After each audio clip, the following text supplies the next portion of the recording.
Matej sedí ráno pri stole, žemla so semiačkami, drobky na podlahe. Mama vraví daj si salám, on len krúti hlavou, v hlave veľký plán. Na stole pohár, nož a nič, prázdna polica, v bruchu krík.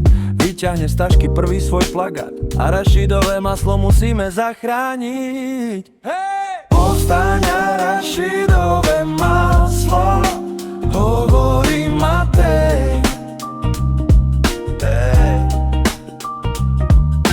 Na žemlu so semiačkami, nech je sveta raj.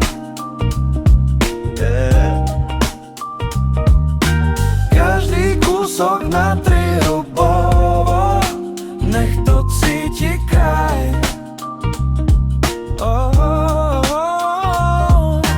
Povstaň, arašidové maslo, hovorí Matej. Pred školou stolík, kartón, fixky. Podpíš petíciu, lepí sa mu na prsty. Decká sa smejú, potom jeden hríz. Ochutná žemlu a zrazu ticho, len ty si blázon, ale skúsim tiež. Učiteľka príde, vraví, čo tu máš. On jej natre polovicu, skús a pochopíš ma. Ona dá si sústo, zrazu mäkký hlas. Matej, ty máš pravdu, začneme to dnes šíriť predach. Povstaň, arašidové maslo, hovorí Matej.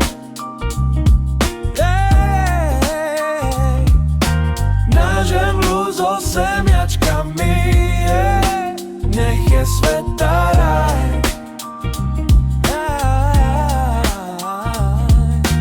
Každý kúsok na 3 rubovo, nech to cíti kraj.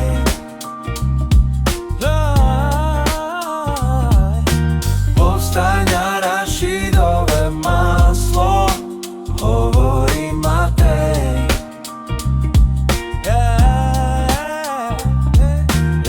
Ulice plné deti s omastenou dlaňou, žemle v rukách, omrvinky padajú na dlážbu. Matej ide vpredu, trochu smiešný král, v ruksaku fľaša, v očach starý žiar. Nie je to len jedlo, je to náš štít. Keď veríš drobnosť, dokážeš viac než si myslíš. Šepka do vetra, keď slnko klesá nižšie. Arašidová revolúcia píše prvé riadky písma. Povstaň, arašidové maslo, hovorí Matej.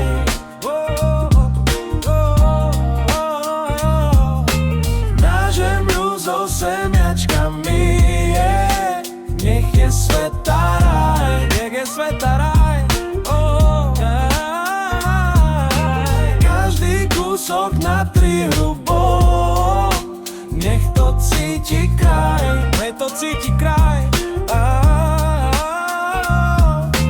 Povstaň, arašidové maslo, hovorí Matej. Povstaň. Povstaň, arašidové maslo, hovorí Matej.